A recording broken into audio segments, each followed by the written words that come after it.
I knew when I went to the desert that anyone who plays around with cactus is liable to get stuck. But I didn't remember that another way of saying death is going west.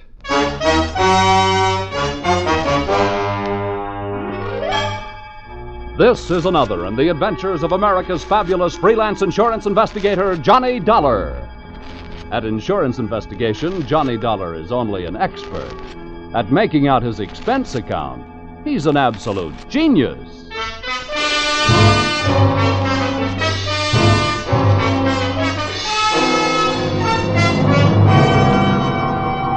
Expense account submitted by Special Investigator Johnny Dollar to Old Caledonia Insurance Company, Hartford, Connecticut. Attention, Oscar M. Wheaton, Chief Investment Counsel. The following is an accounting of my expenditures during my investigation of suspected skullduggery in the Skull Canyon mine. Or, Mr. Bones, who was that lady I seen you with last night? Or, messing with a mule train is one good way to kick off.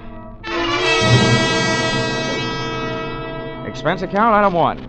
25 cents. Tip to busboy who brought telephone to my table at the Blue Danube restaurant, Robertson Boulevard, Los Angeles, where I happened to be working on a case. Your call came right after the liver dumpling soup, taking me out of the soup plate and putting me in the soup. This is the story, Dollar. You make notes and don't interrupt. 2 years ago, this company made an investment in a bona fide working gold mine, the Skull Canyon Mine. That's just outside Twin Buttes, Arizona. I see. I said don't interrupt. That's just over the border from Nogales, Mexico. Now, up until 3 months ago, everything was fine. The profits shown by the mine were good, and then suddenly, our returns dropped 50%. However, operating expenses, man-hours, and so on remain the same, indicating there's been no fall-off in the removal of high SAR. Now, there's something wrong. We want you to go down there and find out what it is. Expense account, item 2. $12.80. I decided that since you'd invited yourself to the table, dinner at the Blue Danube was on you. Oh, in case you're interested in what you didn't have, it was that liver dumpling soup, veal paprikash, cherry strudel, and a small coffee. Enjoyed with that case I was working on. An eccentric millionairess who wanted to marry me for her money. She had yes, yes in her eyes, but when I told her I had to say goodnight immediately, she said, "Oh, no." Expense account, item 3. $120. Burns Lee Flying Service. Charter plane to Twin Buttes, where I checked into the Waterfield Hotel, called the mine, and told the girl who answered that I wanted transportation out there. She said she'd come after me. Having seen too many Western movies, I figured she'd arrive in a buckboard, but instead she picked me up in a Jeep. Hey, slow down, will you? Before my teeth start falling out. Oh, sorry. I forgot you were tenderfoot. That's not where I'm tender. By the way, Miss Moreland, how far is it out to the mine? 23 miles? Oh, no. Is the road like this all the way? Oh, no. About another half mile out of town, there isn't any road at all. Oh, if I ever live through this. From now on, I'm taking my bumps in a burlesque theater. Much better than walking, mister. Say, you said you're out here representing the owners. What's your job? Well, I'm an efficiency expert. Oh. Speaking of efficiency, what's your first name? Jackie? Oh, well, in that case, mine should be Gwendolyn. But it's not. It's Johnny. Well, let's not bother shaking hands on it, pal. Here comes the end of the road.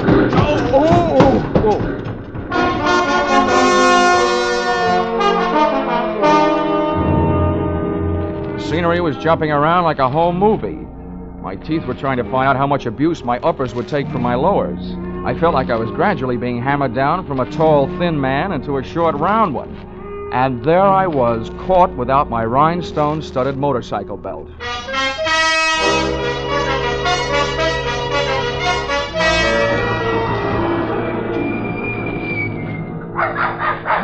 Well, here you are. Want me to help you out? Oh, very funny. Go away. Get lost, you little monster. I'll admit I look like a bag of bones, but I'm too young to die.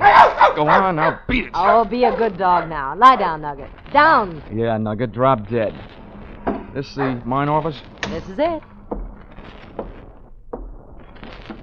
Well, Dollar, welcome to Skull Canyon. I'm Doyle, the manager out here. I'd be happier to meet you if I met you in town. Mr. Dollar's in a foul mood, Jeff. That ride was a little too much for him. That ride would have been a little bit too much for Buffalo Bill. Well, that's how Jackie keeps that figure as trim as she does. Now, come on inside, Dollar. That's where the books are, and that's where the chairs are. With cushions, I hope. I'll see you guys. Yeah, right.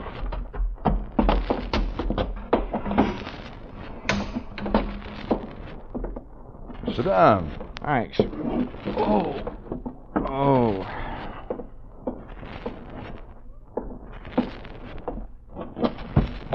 Well, there you are. You'll find all the figures right in that big, fat book. All but Jackie's. Well, I'm not in any hurry to do my arithmetic. Tell me, what do you think of the results around here? You know more about it than I do. How are things going? Well, Dollar, I'll tell you, it was going better than it is right now. But just a few months back, we worked out a pay vein. I'm hoping we'll pick it up again any day now. That sounds reasonable. Any trouble? Help, equipment, working conditions? Well, working conditions could be a lot better, but that's a geographical problem. You see, the mine is located here, and the big water supply is 8 miles west. We haul the ore across the desert by mule train to the smelter. It's cheaper than trucks. We'd have to build a road for them. Out here, hay is cheaper than gasoline. You'd like to take a look at the mine? Frankly, Mr. Doyle, I'd just as soon climb up a chimney. I hate dark, confined spaces. But since it's part of my job, I might as well get it over with.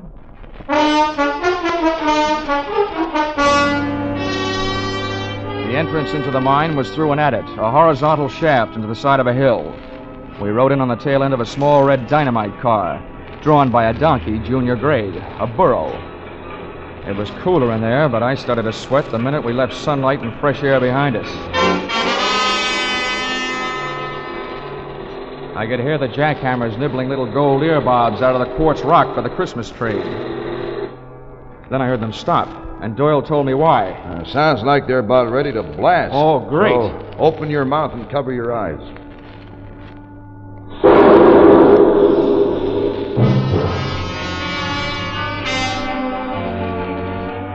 150 yards deeper into the earth, I was beginning to think that mankind is mighty hard to satisfy.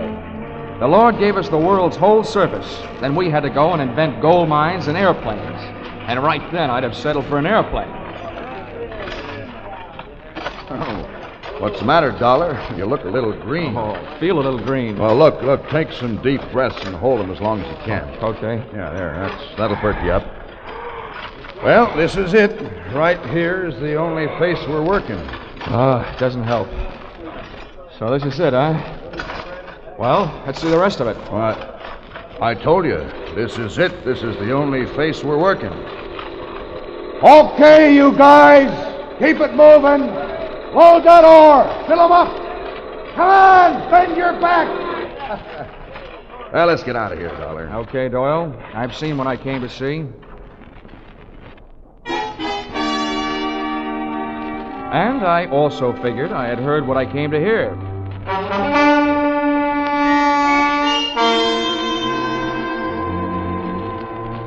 Dinner that night I had with Doyle and Jackie, and the steak they served gave me a rough idea of what they did with their old burros. Doyle's attitude gave me a rough idea that maybe he'd seen my eyes light up when I heard those jackhammers snorting away in some other part of the mine, just after he had told me that where we were standing was the only place being worked. After dinner, Doyle went back to the mine, leaving me alone with Jackie, which was better than dessert. By the way, Jackie, just what's your job out here? Oh, I'm just sort of a secretary and bookkeeper and jeep driver. Uh-huh.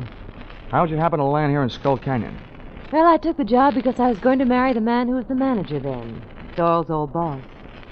I met him in college. He was a mining engineer.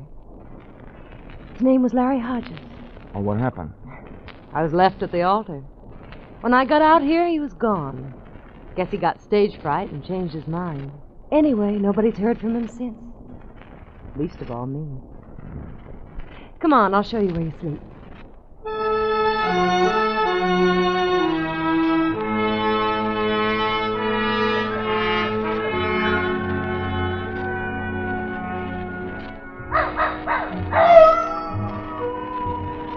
It was a real romantic night. Old Nugget the dog was carrying on a long-distance conversation with his country cousins, the coyotes up in the hills.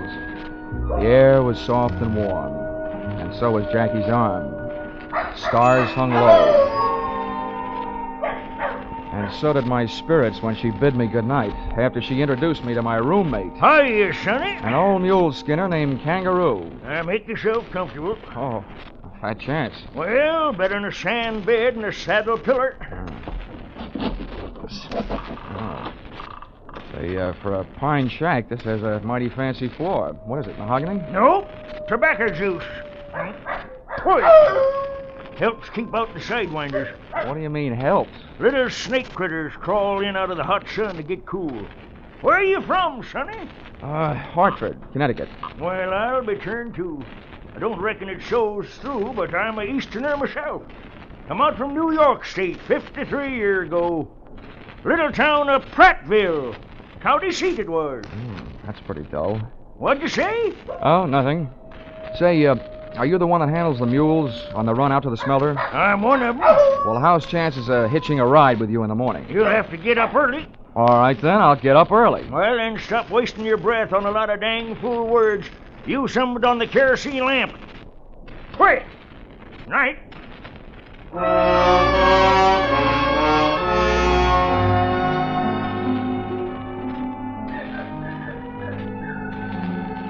I lay awake, thinking about that jackhammer I'd heard working the supposedly inactive end of the Skull Canyon mine earlier that day.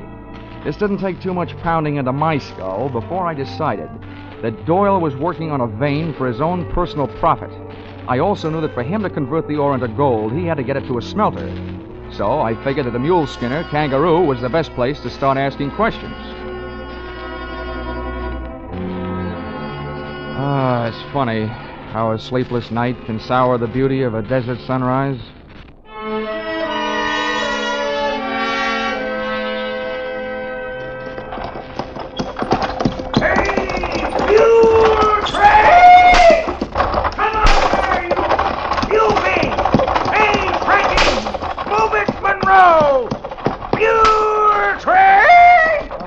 I don't believe.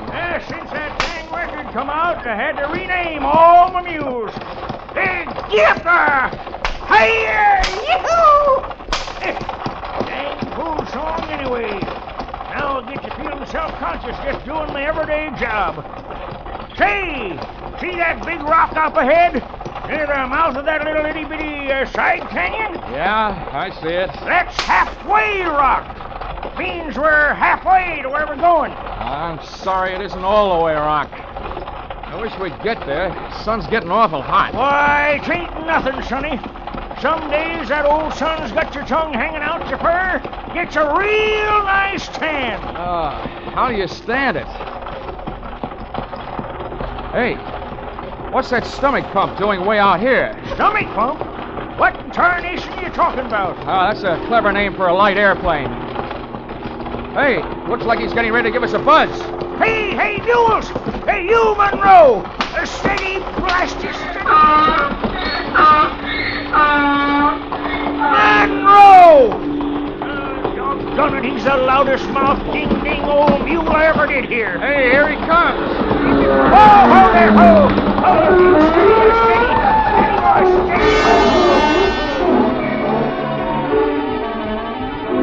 First thing I learned was if you ever want to panic a team of mules, just buzz them with an airplane. The second thing I learned was that little canyon we were approaching was loaded with armed horsemen who came galloping out like they were trying to make history at Tan Foran.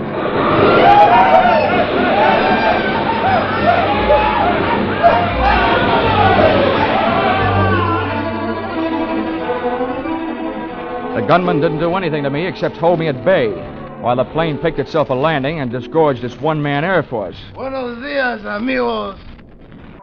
You don't look happy to see me. Maybe my friends scared you with their guns, eh? Hey, old man, who is this new boy who ride with you today? His name's Dollar. Right now, I wish it was Hopalong Cassidy. Well, let me introduce myself. They call me El Puerco. That's because I look like a pig. Maybe it is because I'm so greedy, too. I want what you got with you. Why, Galdern, your miserable sunbaits hide. Now, take it easy, old-timer. It's okay. All I've got on me is a wristwatch and a few bucks. Let them have them. And besides, what's he going to do with a wagon load of unrefined gold ore? You talk like a little boy. I know what you have with you, and I know where it is. It's under the seat. Little white bags. $30,000 of pure gold.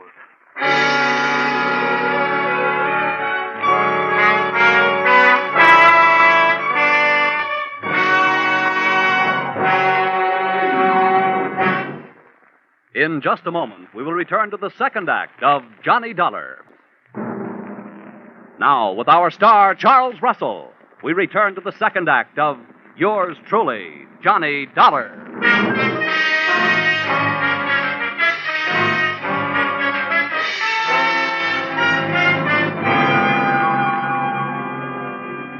So there I was, Johnny Dollar, efficiency expert. I'd efficiently gotten myself in trouble. I was efficiently letting El Puerco walk off with a large part of your gold, and stood a good chance of efficiently getting myself shot in the belly. There we are, amigos.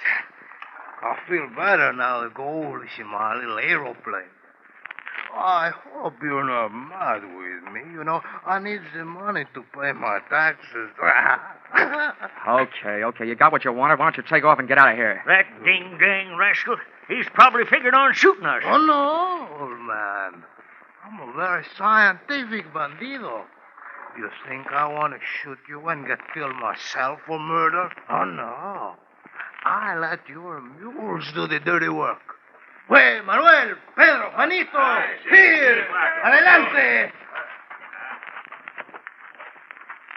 Take these men and tie them up.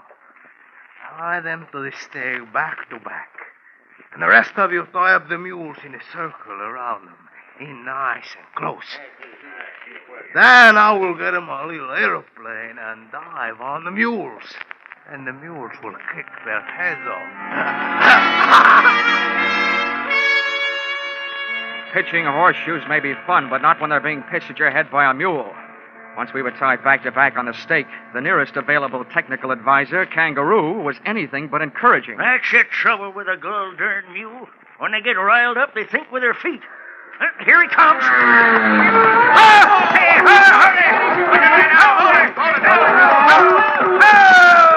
oh, there, ho, you mule, ho. There.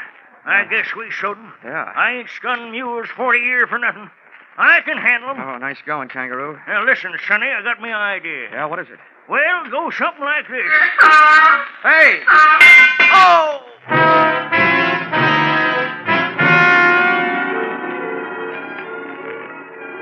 Just as the idea, whatever it was, hit Kangaroo, a hoof from one of the mules scored a ringer around my cranium. Ah, the stars looked beautiful.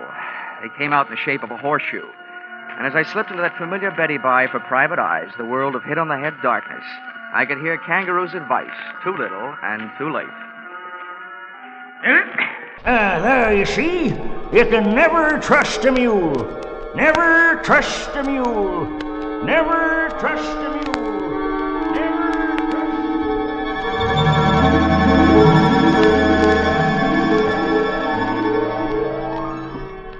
A long time later, the curtains of my eyelids went up on the next act. But something was wrong. The stage was still dark. The stars were still there, but not in a horseshoe pattern. I closed my eyes and dreamed some more. I was lying near an oasis in the Sahara Desert, and a beautiful maiden was bending over me, kissing me. She was breathing hard, and she could have used some sense then. Huh? What? Nugget, get away from me, you mangy cur! Nugget, get away from him. Oh, Johnny, you frightened Huh? her. What?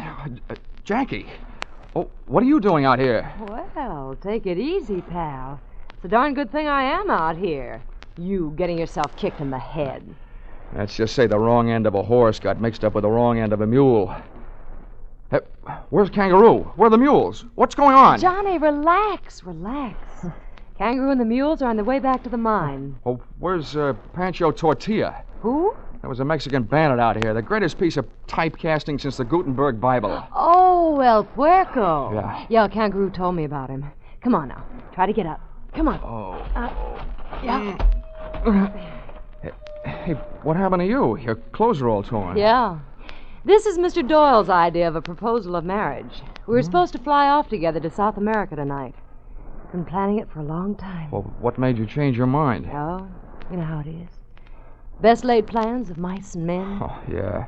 You're talking to an expert. If everything went all right for me, where would I be next week? Same time, same station. But what's your angle? I told you before. I came out to Skull Canyon to marry a man. I've reason to believe that Doyle did away with him, to get his job so he could milk the mine. Well, I stayed on and acted just interested enough in Doyle to get him nice and relaxed, hoping he'd spill something. Well, so far all it's been is bragging up life in South America with him. Oh. Now, I hope you can help me. And I know I can help you. How? Well, Doyle set up a refining layout right in the mine. When the gold he's been stealing comes out, it's pure gold. Aha. Then somebody in the mine must have tipped off El Puerco. Mm-hmm, Doyle did. Oh. He and El Puerco are working together. El Puerco's job was to get the gold across the border and you out of the way. I see.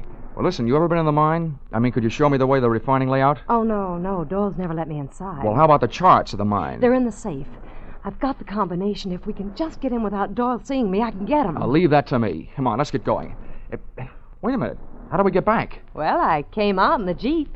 Oh, my aching head.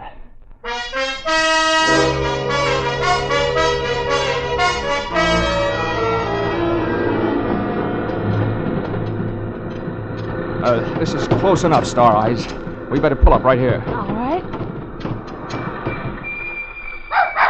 Nugget, quiet. Say, the wedding may be off, but it sounds like the reception is still on. No, that's the regular Saturday night square dance. Oh. Well, look, from here, which way is the office? I'm lost. It's right over here. Oh. Come on, I'll show you. You were in it yesterday. When we rounded the corner of the office building, my heart was doing a dozy-do.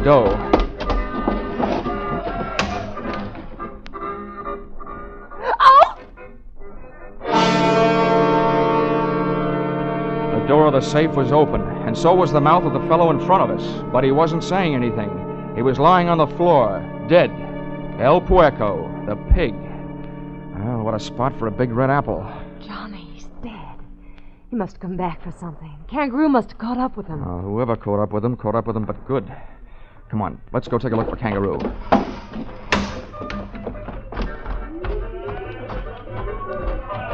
Wait. Yeah. Careful, darling. Door may be in there. Boy, tight spots really give that word darling a good workout, don't they? Okay, darling. Wait out here. I'll be careful.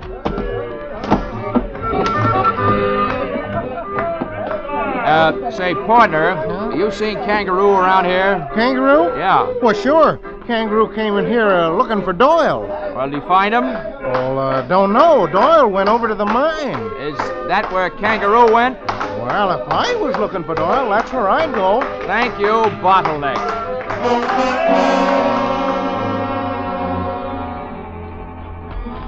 I don't know why I was in such a hurry heading straight into trouble. But the trouble started popping before we got to it. Oh, poor Kangaroo. Jackie was only guessing, but I could only hope she wasn't guessing right. Johnny. Hmm? Johnny, I thought I saw something flashing just inside. Probably somebody's last spark of life. Now, take it easy. You stay right here. I'll move in from the side of the entrance. No, I don't... Oh, all right. Be careful.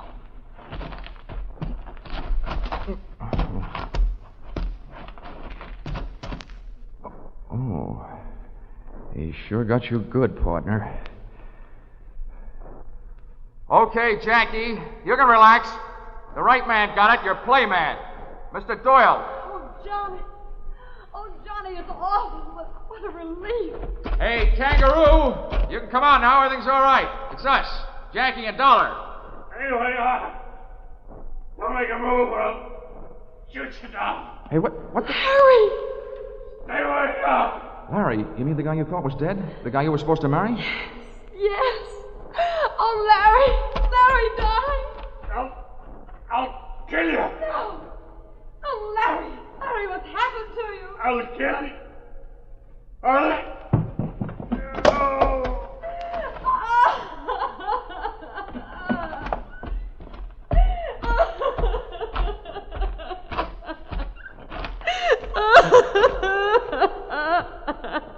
Come on, kid. It wasn't worth waiting for anyway.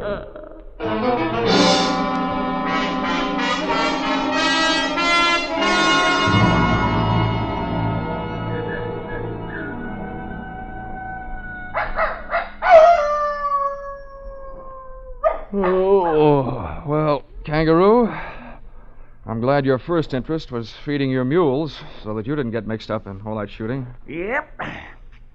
Poor. Well, I'll tell you.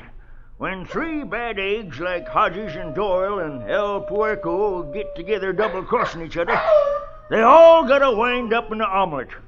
Dead. Sure feels good to get your boots off.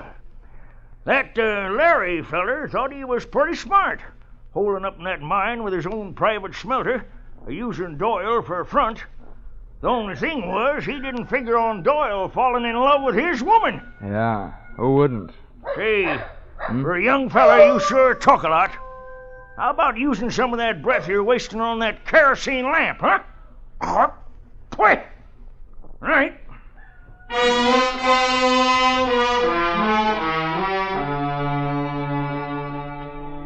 Expense account, item 4, $6.10. 1 quart snake bite medicine, 32 ounces of prevention in case a snake should bite me.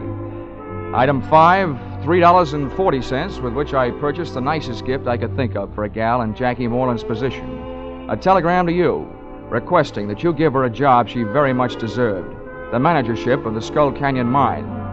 You see, when she first found out that man she was going to marry didn't love her, she took out her affection on the territory, which makes me very sorry that I wasn't born in the state of Arizona. Expense account, item 6, $164.35. Transportation, Twin Buttes to Hartford. Expense account total, $947.99, which makes just about as much sense as you can make without making it a dollar. Signed, yours, no charge for that double talk, truly, Johnny Dollar.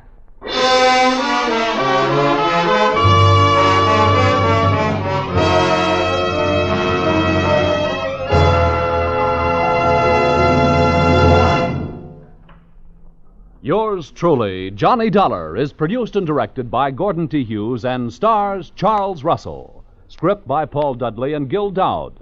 Featured in the cast were Doris Singleton, John Daner, Willard Waterman, Fred Howard, and Don Diamond. The special music is written and conducted by Leith Stevens. Your announcer is Paul Masterson.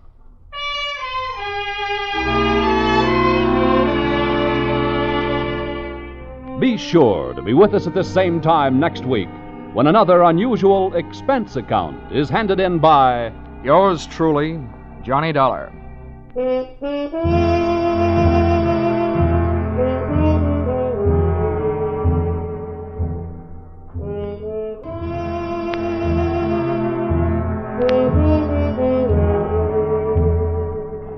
This is CBS, where yours truly, Johnny Dollar, meets adventure every Saturday night, the Columbia Broadcasting System.